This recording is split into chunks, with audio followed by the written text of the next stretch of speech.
Hey, what's going on, guys? Let's look at this problem right here. Here this question is asking, in CMOS inverter circuit shown, if transcurrent parameters of NMOS and PMOS transistors are Kn is equal to Kp is equal to mu n CoX Wn over Ln is equal to mu p CoX Wp over Lp is equal to 40 microamperes per volt square, and their threshold voltages V threshold N is equal to V threshold P magnitude is equal to 1 voltage. The current is what? So they are asking for the current, and the options are given 0 microampere, 25 microampere, 45 microampere, and the D part is saying 90 microampere. So here we are having a CMOS inverter. CMOS inverter means we have a P MOSFET and N MOSFET.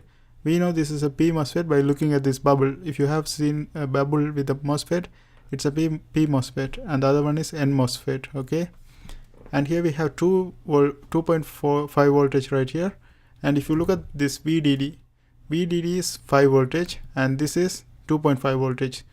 So this gate voltage is half of the VDD voltage, right? Half of VDD is equal to 2.5. And also we have this one here, also we have the relationship of this VDD and input voltages. So usually when we input voltages for this one, if the voltage is high, if the input is high voltage, we will get a lower output, and if we put a lower input, we will get a high output. Here you can see when the V input is 0, VDD is high. When VDD is 0, V input is here, VDD is 0, right? And also at the middle, we have when the VDD by 2, both of them are equal. So if we use this one and find out the current is going to be equal at this location when VDD by 2. Now that's what we are going to do.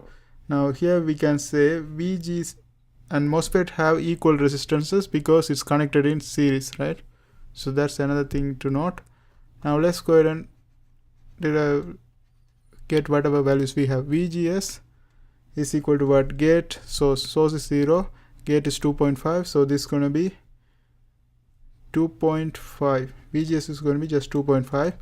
And then V threshold is given by 1 voltage, and K is given, that's equal for both. So K is 40 microamperes per volt square.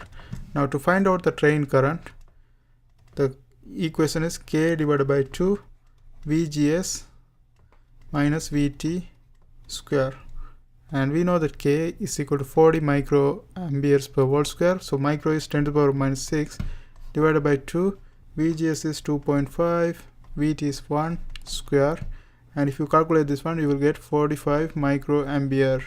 So this is going to be the same current flowing through this one. Okay. And the right option is C. So the correct answer for this question is 45 microampere. And that's how we do this kind of problems. I hope this helps. Thanks for watching.